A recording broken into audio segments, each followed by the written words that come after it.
મને એવું લાગે છે કે સંતાનોથી ડરવાનો સમય આવે તો એમાં ભૂલ પણ મા બાપની જ હશે, કારણ કે બાળપણથી સંસ્કારોનો દાયજો ઓછો આપ્યો હશે.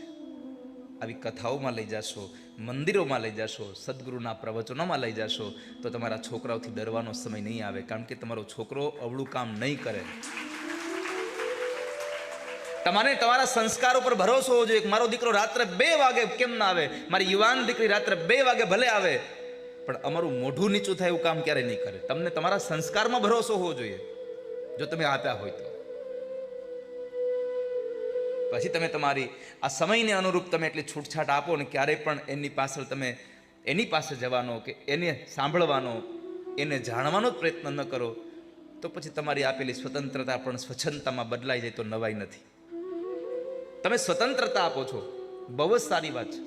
સંતાનોને આ સમયમાં સ્વતંત્રતા મળે અને બધાને હક છે. સ્વતંત્ર ભારતના સ્વતંત્ર નાગરિકો છીએ, સ્વતંત્ર જીવન જીવાવું જોઈએ.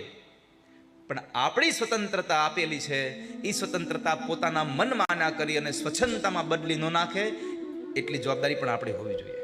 તમે 100 રૂપિયા વાપરવા આપો એની સામે વાંધો નથી, પણ તમારો દીકરો 100 રૂપિયા ખોટા માર્ગે ન વાપરે એનું ધ્યાન રાખવાની જવાબદારી તમારી જ છે.